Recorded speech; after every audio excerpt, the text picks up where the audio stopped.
তো আগের যে ম্যাথগুলো আসলে আমরা করাইছি ওইগুলো কিন্তু আসলে বোর্ড পরীক্ষাতে আসার সম্ভাবনা খুবই কম। শুধুমাত্র কিছু নামি দামি স্কুল কলেজ যেগুলো আছে আর কি সেখানে আসতে পারে। তো দেখো এগুলো তোমার অ্যাডমিশনের জন্য অনেক বেশি ইম্পর্টেন্ট। বোর্ড পরীক্ষার জন্য জাস্ট সিমিলার টাইপের ম্যাথগুলো আসে যেগুলো তোমরা সহজেই পারবা। এই ম্যাথটা কিন্তু বোর্ড পরীক্ষার জন্য কমন আছে, তো এটা একটু ভালো করে বুঝতে হবে। এই টাইপের ম্যাথগুলো তোমার বোর্ড পরীক্ষাতে আসবে। এখানে কি বলছো দেখো, একজন লোক পশ্চিম দিক বরাবর, ভালো করে বুঝো, একজন লোক পশ্চিম দিক বরাবর 5 কিলোমিটার বেগে যাচ্ছে। বৃষ্টি তার উপর উলম্বভাবে 12 কিলোমিটার পার বেগে পড়ছে। বৃষ্টির প্রকৃত বেগ কত? এখানে কিন্তু দেখো বৃষ্টির প্রকৃত বেগ বের করতে বলছে, মজার ব্যাপার হচ্ছে এটা।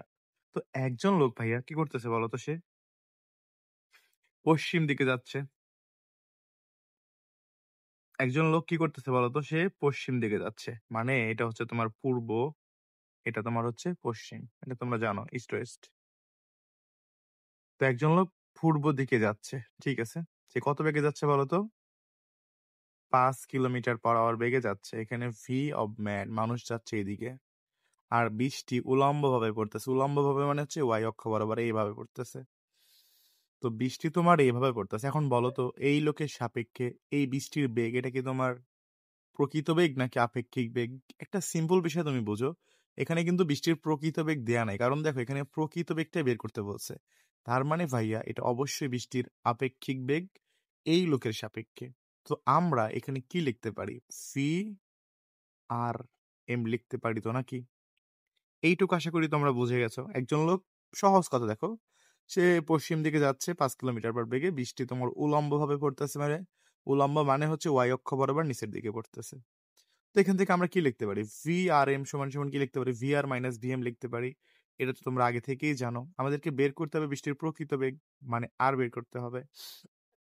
সুতরাং ভি আর সমান কি হবে?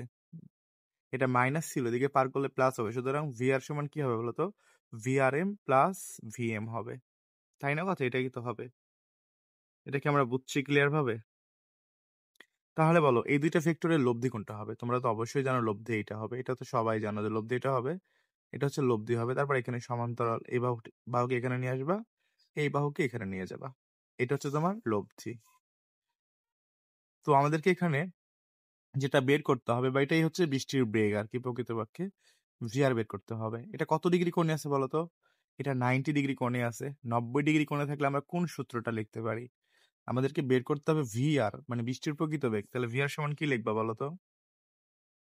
90 ডিগ্রি থাকলে পরে কি হয় দেখো তো, দুইটা বাহুর উপর জাস্ট স্কোয়ার করে দিলে হয় রুট পাওয়ার অফ। তো এখানে লিখছি V R M square plus V M square. তো ভিআর এম হচ্ছে 12 স্কোয়ার প্লাস 5 স্কোয়ার, সব মিলে তোমার এখানে যেটা সে ক্যালকুলেশন করলে 13 কিলোমিটার পার আওয়ার।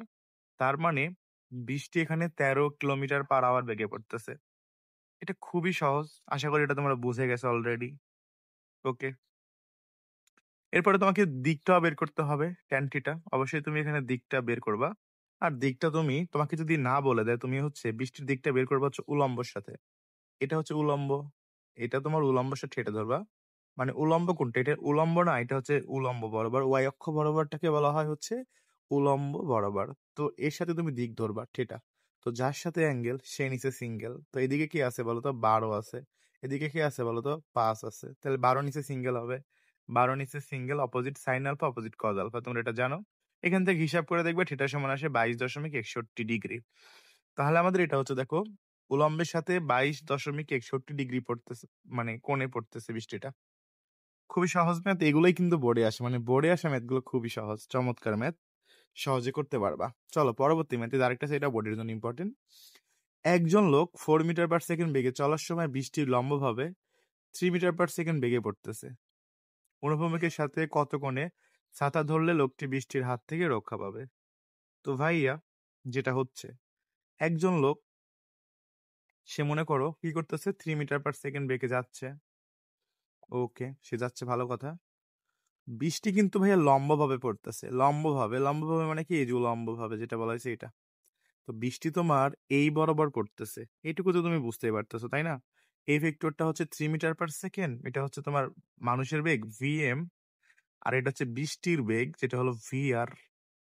এই দুটো দ্বারা কি আমরা লব্ধি বের করতে পারবো? এই দুটো লব্ধি অবশ্যই এটাই হবে, তুমি তো এটা চোখ বন্ধ করেই বলতে পারবো যে স্যার এটাই হচ্ছে লব্ধি হবে। ২ টা ভেক্টরের লব্ধি কোন দিকে হবে? এটাই হবে। তুমি চাইলে এটা সামান্তরিক বানাইতে পারো। এটুকু তো আমরা বুঝতে পারছি, তাই না? তো এইখান থেকে একটা বিষয় আরো একটু বুঝতে হবে। একজন লোক এদিকে যাচ্ছে আর বৃষ্টি এদিকে পড়তেছে। তাহলে এই বেগটা কিন্তু VRM হবে। কারণ হচ্ছে লোকের সাপেক্ষে বৃষ্টির বেগটা কি বেগ? আপেক্ষিক বেগ। এটা কিন্তু প্রকৃত বেগ না। কারণ এই লোকটা এদিকে চলমান, বৃষ্টি এদিকে পড়তেছে। লোকটা এদিকে চলমান, বৃষ্টি এদিকে পড়তেছে। এটা কি কখনো তোমার প্রকৃত বেগ হবে? এটা আপেক্ষিক বেগ হবে। তার মানে তাহলে বৃষ্টি আসলে পড়তেছে কোন বরাবর? আমাকে সেটাই বের করতে হবে। VR। এখন এটা হচ্ছে VR। তো এখন তোমাকে যেটা বের করতে বলছে ভাইয়া, আগের মতো সমীকরণ আমরা এখান থেকে লিখতে পারি VRM সমান সমান কি হবে বলতো? VR মাইনাস VM হবে। তাহলে এখান থেকে আমরা VR টা বের করবো, লব্ধি বেগ যেটা, মানে বৃষ্টির প্রকৃত বেগটা বের করতে হবে। তো এখান থেকে যেটা হবে VRM plus VM। Okay, but আমাদের এখান থেকে বলছে, প্রশ্নটা হচ্ছে আনুভূমিকের সাথে কত কোণে ছাতা ধরলে লোকটি বৃষ্টির হাত থেকে রক্ষা পাবে? আনুভূমিকের সাথে, আনুভূমিক কোনটা বলতো? এটা তো উলম্ব বরাবর, এটা হচ্ছে আনুভূমিক, মানে এর সাথে কত ডিগ্রি কোণ উৎপন্ন করলে, মানে এর সাথে কত ডিগ্রি কোণ উৎপন্ন করে বলে লোকটি বৃষ্টির থেকে রক্ষা পাবে, মানে হচ্ছে বৃষ্টিটা তোমার এই বরাবর মনে করে পড়তেছে, তাই না? এখন লোকটি মনে করে এখানে যদি তোমার এই যে কত ডিগ্রি কোণ, এটা বুঝেছে আর কি, যে এখানে কত ডিগ্রি কোণ করে সে ছাতা ধরলে পারে তোমার কি হবে, সে বৃষ্টি থেকে রক্ষা পাবে, মানে এই কোণটা, এই কোণের বিপরীত কোণ এইটা। তার মানে লোকটার এখানে কি করা লাগবে বলতো? একটা ছাতা ধরতে হবে, মানে এভাবে একটা সে ছাতা ধরবে, বৃষ্টিতে তো এভাবে পড়তেছে, তাহলে সেখানে যদি ছাতা ধরে, তাহলে বৃষ্টি যদি, ছাতা যদি এভাবে ধরে, সে বৃষ্টি থেকে কি পাবে? রক্ষা পাবে। তো আমাদেরকে কোণ বের করতে বলছে, খুবই সহজ কথা। দিক বের মানে মান না বের করলে চলবে। তুমি কি লিখবা বলো? ট্যান থিটা সমান সমান যার সাথে অ্যাঙ্গেল সে নিচে সিঙ্গেল। অ্যাঙ্গেলটা কার সাথে ধরছি আমরা? এবার কিন্তু বলে দিছে যে অনুভূমিকের সাথে, উলম্বের সাথে বলে নাই। তো অনুভূমিক মানে হচ্ছে 3 সাথে। তো যার সাথে অ্যাঙ্গেল সে নিচে সিঙ্গেল, অপোজিট সাইন আলফা। অপোজিটে কে আছে বলো? অপোজিটে বৃষ্টি আছে। তো বৃষ্টি কত বেগে পড়তেছিল বলো তো এখানে? আচ্ছা, লোকের বেগ হচ্ছে 4, সরি, লোকের বেগ হচ্ছে 4 মিটার পার সেকেন্ড। তো এদিকে তো লোক আছে, লোকের বেগ 4, তাহলে নিচে হচ্ছে 4 হবে। আর অপোজিটে হচ্ছে তোমার 3, তাহলে উপরে যাবে 3 সাইন আলফা। তো সাইন এখানে তোমার কত ডিগ্রি হবে? আলফার মান বলো। অবশ্যই এটা 90 ডিগ্রি হবে, কারণ এটা হচ্ছে এই যে উলম্ব, মানে 90 ডিগ্রি। তারপরে এখানে প্লাস অপোজিট কজ আলফা, তারপরে 3 কজ আলফা ধরবা, ঠিক আছে? মানে 90 ডিগ্রি ধরবা। এখান থেকে যদি ভাইয়া তুমি থিটাটা বের করো, তাহলে কিন্তু তোমার এখানে এই অ্যান্সারটা চলে আসবে। যেহেতু আমরা এর সাথে থিটা ধরছি, মানে এদিকে থিটা ধরছি, মানে তো আমাদের এইটুকুর মানই তো বের হবে, তাই না? এখানে তুমি ক্যালকুলেশন করলেই কিন্তু মানটা একদম বের হয়ে যাবে। চলো আমরা একটু বের করে দেখি কত হয়। 3 সাইন, আচ্ছা এটা ভগ্নাংশ আকারে আছে, আমরা ভগ্নাংশ আকারে লিখবো। 3 সাইন 90 ডিগ্রি, দেখো 3 সাইন 90 ডিগ্রি। তারপর নিচে চলে আসবো, তারপর লেখা আছে 4 plus 3 cos 90 degree, 3 cos 90 degree, এটা ইকুয়াল দিব। আমার ক্যালকুলেশন করাই ভুলে গেছে, বুঝছো? এটা ভালো করে করতে হবে। তোমরা নর্মাল ভাবে করলেই কিন্তু এখানে অ্যান্সার চলে আসবে। চলো আমি আরেকটা বার ট্রাই করে দেখি আসলে মিলে না কেন আমার। তাহলে এখানে আছে 3 সাইন 90, 3 সাইন 90 ডিগ্রি দিলাম আমরা, ব্র্যাকেট ক্লোজ করে দিই, তাহলে হবে অথবা নিচে আসবে কত বলতো? 4 প্লাস 3 cos 90 ডিগ্রি। এইবার আমাদের অ্যান্সার চলে আসবে 3/4। 3/4 মানে হচ্ছে তোমার 0.75। তাহলে 0.75 তুমি ট্যান ইনভার্স করলেই হয়ে যাবে। তাহলে আমরা যদি এখানে ট্যান ইনভার্স করি, ট্যান ইনভার্স করে দেবো কত? 0.75। তাহলে আমাদের ডিগ্রি চলে আসবে 36.86। তার মানে লোকটা যদি 36.86 অনুভূমিকের সাথে 36.86 ডিগ্রি কোণ নিয়ে ছাতা ধরে, তাহলে লোকটি বৃষ্টি থেকে রক্ষা পাবে। ম্যাথটা কি বোঝাইতে পারছি তোমাদের আমি? নাকি অনেক কঠিন হচ্ছে, নাকি মাথার উপর দিয়ে চলে যাচ্ছে? খুবই সহজ কথা ভাইয়া। দেখো এখানে কি বলছিল, যে ভাইয়া একজন লোক এই দিকে যাচ্ছে দেখো, আর বৃষ্টি তোমার এদিকে পড়তেছে। লোকের সাপেক্ষে বৃষ্টির বেগটা কি বলতো? আপেক্ষিক বেগ, এই জন্য VRM লিখলাম আমরা, এটা VM। এইটুকু তো আমরা বুঝছি, তাই না? এখন তুমি বুঝতেই পারতেছো, তাহলে এই দুইটা ভেক্টরের লব্ধি কোনটা হবে?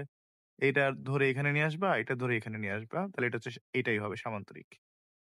তাহলে কথা হচ্ছে এটা কি হবে? এটা হলো তোমার VR মানে বৃষ্টির প্রকৃত বেগ বের করতে হবে। প্রকৃত বেগ তো দেয়া নাই। কারণ এই লোক এদিকে চলমান, এটা এইদিকে পড়তেছে। লোকের সাপেক্ষে এটা অবশ্যই আপেক্ষিক বেগ। তো এখান থেকে আমরা VR টাকে বের করব না। মানে VR দরকার নাই বের করার। আমাকে শুধু বলছে কত কোণে। তাহলে আমি শুধুমাত্র দেখো বলে দিছে আনুভূমিকের সাথে। এটা হচ্ছে আনুভূমিক, এটা হচ্ছে উলম্ব। তাহলে আনুভূমিকের সাথে আমি থিটা কোণ ধরছি। টোটালটা তো 90 ডিগ্রি। তাই না? এখানে তুমি জাস্ট সূত্র অনুসারে মান বসায় হিসাব করে দাও তাহলে তোমার কত আসে? 36.86 আসছিল না? এটাই। তার মানে লোকটা যদি এত ডিগ্রি কোণে ছাতা ধরে ভাইয়া তাহলে সে বৃষ্টি থেকে রক্ষা পাবে। কথা কি ক্লিয়ার নাকি ভেজাল আছে অনেকগুলা বলো? টোটাল ম্যাথ বুঝছো কিনা জানি না।